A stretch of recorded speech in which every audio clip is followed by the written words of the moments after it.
అందరికీ నా హృదయపూర్వక వందనాలు. చెమ్మగలిగిన దేవుని పిల్లారా, మీ హృదయాలు వెలిగించే మాటతో దేవుడి కొన్ని మాటలు తీసుకొని మీ ఎద్దుకు వచ్చినాడు కనుక మీరు నేను కలిసి ప్రభు మాటలు చేద్దాం. మన హృదయాలు వెలిగించుకుందాం.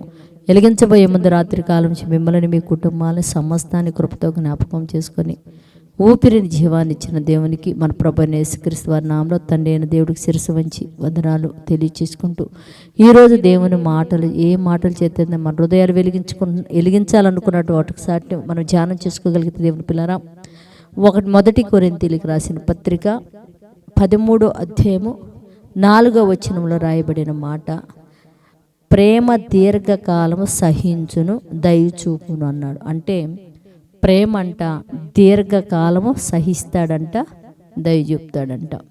ఈ ప్రేమ చాలా ప్రాముఖ్యమైనది దేవుని పిల్లరా. ఈ ప్రేమ అంట దీర్ఘకాలం సహనం అనేది నీకు లేకపోతే నీకు ఫ్రెండ్స్ ఎక్కువ ఉండరు.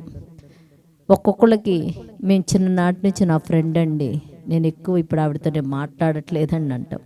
కొంతమంది అంటుంటారు మేమిద్దరం కలిసి 40 ఏళ్ళు అయిందండి, 50 ఏళ్ళు అయిందండి, అప్పటి నుంచి మేమందరం ఇలా కలిసి సంతోషంగా ఉంటామంటారు. అంటే సహోదరుల్లో మనకి ఏం కనపడతాయి అంటే దేవుని పిల్లరా, చిన్న చిన్న లోపాలు కనపడుతుంటాయి. కోపము, అసూయ, అనేకమైన లోపాలు కనపడుతుంటాయి.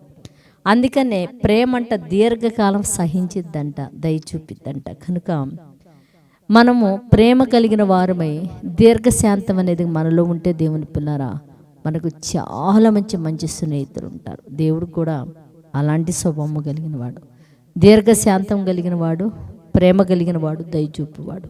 కనుక నువ్వు కానీ లక్షణాలు కానీ కలిగి ఉంటే నీ హృదయముతో దేవుని హృదయం ఏకీభించింది. దేవుని హృదయం మన హృదయంతో ఏకీభించే విధంగా ప్రేమ కలిగి దీర్ఘశాంతం కలిగి సహించే వారిగా మనందరం మారినట్లు ప్రార్థించేద్దాం.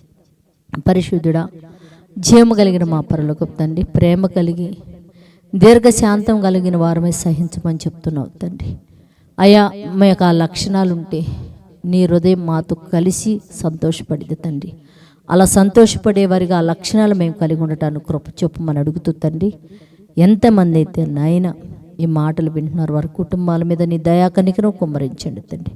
బిడ్డలు పొలం పనుల నిమిత్తం, వ్యాపారాల నిమిత్తం, చదువుల నిమిత్తం, చేతి పనుల నిమిత్తం, నైనా ఉద్యోగాల నిమిత్తం పరుగులెడుతున్నారయ్యా. పోయిన నీ బిడ్డలు తండ్రి క్షేమంగా సాయంత్రం ఇంటికి చేరి కుటుంబాలతో కలిసి నిన్ను ఆరాధించే భాగ్యము, ఆరోగ్యం ఇచ్చి మహిమ పొందమని మా రక్షకుడు నీ కుమారుడు యేసు పరిశుద్ధ నామములో ప్రార్థన అడుగుతున్నాం తండ్రి, ఆమేన్.